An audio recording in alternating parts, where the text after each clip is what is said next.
here again, in this mess. Let's take a look at something cool.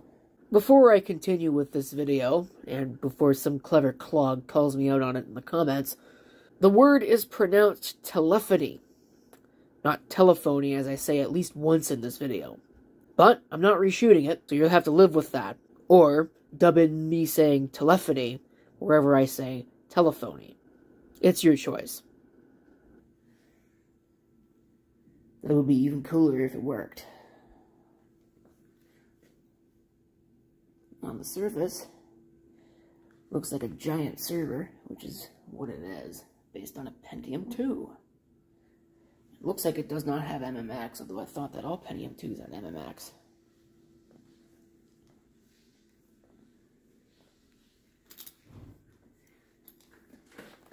As mentioned, it's non-functional. And really what we're going to do here is just take it apart, do an exploration.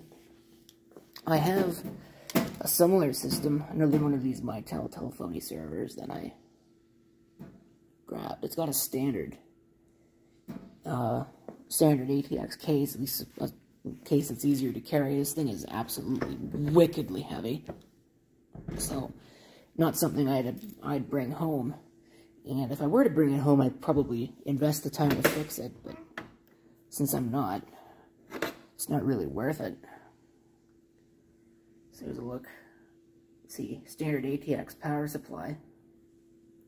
So, very fixable.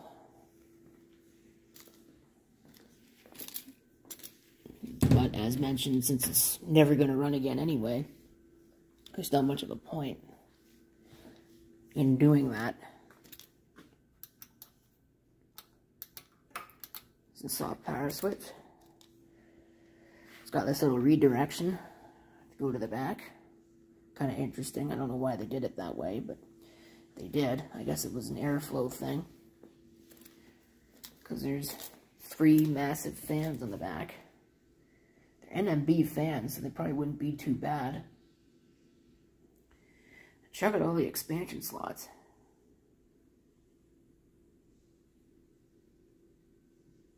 $14 expansion slots. It was manufactured for Mitel by a company called System Technologies. This right here is actually a licensed dongle plugged into the parallel port, or at least I assume it's a licensed dongle.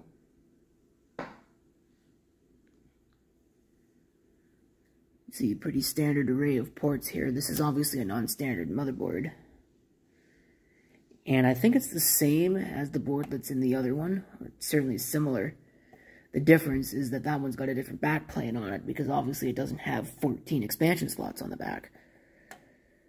Which, really, that would be the only thing that this would be worth keeping for, is if this were a single board computer, you could keep the backplane, but it's not a single board computer, so it's not particularly useful. If we pull the cover, which should be relatively easy to do, because it's not screwed in or anything. So on the side, we can have a look inside at all the things that make it tick. There's the expansion slots there, which plug into a riser. Or, I'm sorry, the riser is actually on the expansion card slot. So technically this is a single board computer, but that's not a standard connection point at all. So you couldn't reuse this for some kind of standard single board computer. You put an ISA card in here. I mean, you probably could, because it does supply power. I don't know if it would actually work. So it's got a SCSI. It's actually SCSI through and through, although it does have IDE on the board. That's a Quantum Atlas drive. Quantum Atlas 4. I wonder if that's a 10K RPM. Looks like 9.1 gigabytes. And there's a SCSI optical drive here. It's just a 50 pin. So, probably pull all those out, pull out that SCSI card, because that's probably the only thing in here that's really worth anything. A couple of Ethernet on the back.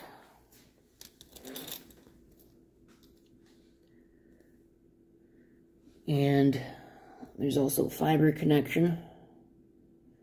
What looks like a telephone modem. This obviously was a VoIP server. So,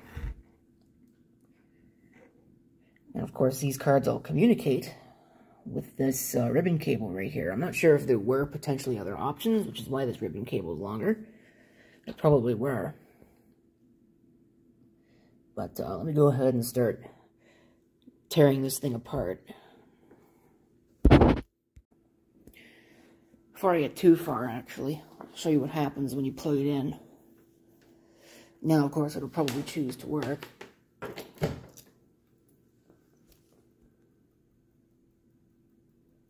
See those twitching fans?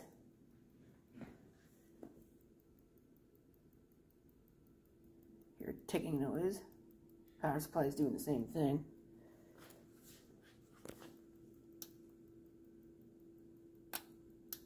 No response from the power button. Now is when it'll probably blow up. So, yeah. Oop. It's getting further. Guess that's the capacitor's charging. I probably don't want to run that. Yeah, those fans sound like they may be bad. Let's try again. Definitely seems like capacitor's charging. I'm going to stand back.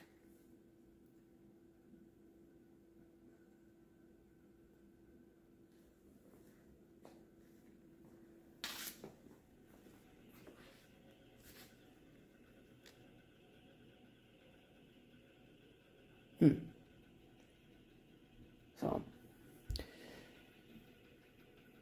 yeah, I don't really think it's going to get any further.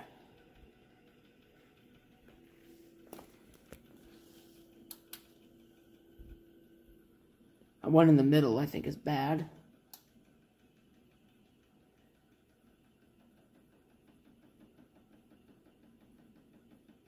The ticking's getting louder. Alright, yeah, I don't trust that. It's probably about to explode. So, yeah, it definitely needs a new power supply.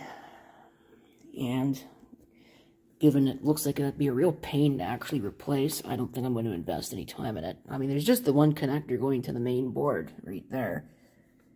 I know there is that proprietary connection there, but it's not using it. And the connection's going to the drives, but I don't see the point in pulling this whole thing apart just for that, considering it's never going to run again.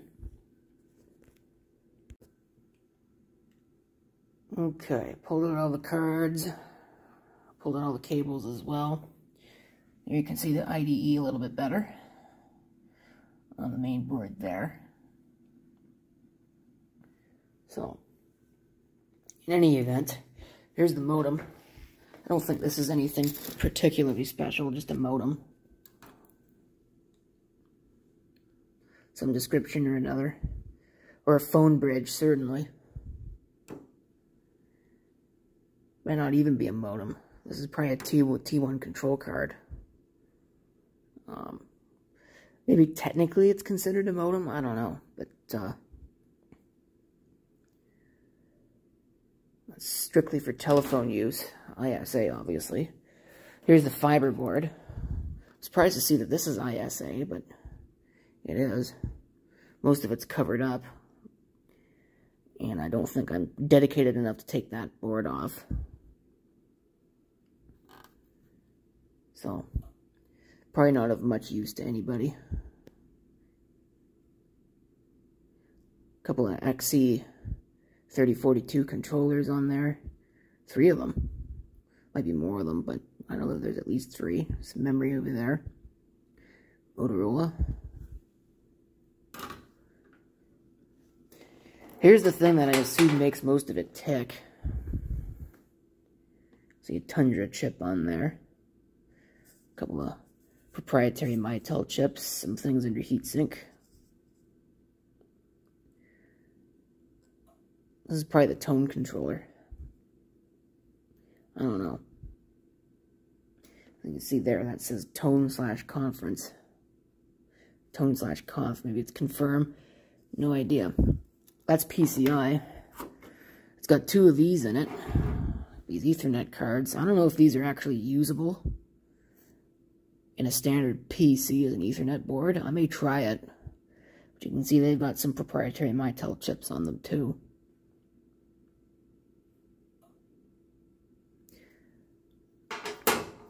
And this is the SCSI board. This is absolutely uninteresting. Just a standard 2940. Nothing special there. It's a 2940 UW. So ultra wide. Pretty cool.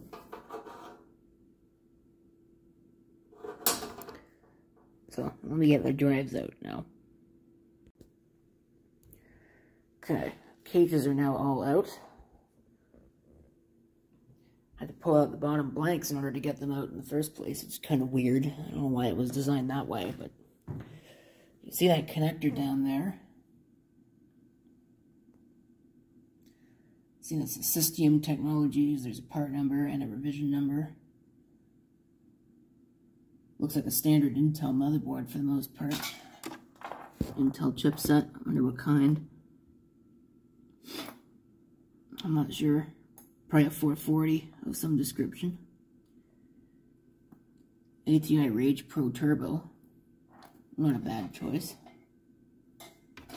It's AGP too.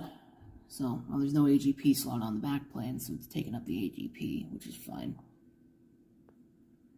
PC133. Actually, it's PC100. Don't know how much memory that is. Probably not much. I'll have to get that Pentium 2 out of there to take a closer look at it. Okay, here's a subset of stuff saved out of the machine. Obviously, I've got the cables. Quantum Atlas drive. 9.1 gigabytes in size. I presume anyway. Ultra 160. This is a CD-ROM. TAC CD 532S. Probably nothing special, 1999. Gives us a rough idea as when it was made. System anyway. Here's the floppy drive. There's the memory. I don't know what this is. It's actually registered memory, it looks like. Or parity memory. So, I don't know if that'll work in much of anything else. Here's a CPU, Pentium 2. These are getting harder to find. This is actually a Pentium 2 350. It's a 100 megahertz front side bus, hence the PC100. There's the SCSI. And of course, I'll save these two. I'll see if they'll actually work in a PC, but if not, I could just go back in here. As far as this thing, my hope is that I can set it up as a static display somewhere, because kind of neat to have some old technology to show progression through the years, but if not, this is going to the scrap heap because I do not have space for something this big. It's way too heavy. It's a little bit lighter now that it doesn't have a lot of stuff in it, but it probably still weighs the better part of 50 or 60 pounds. So, not something to be trifled with. In any event, there's your Mitel telephone server, year 2000 compliant. Quick overview of what's inside. An attempted power up that was just a fail because it doesn't work. And some pieces to go into other things along the way.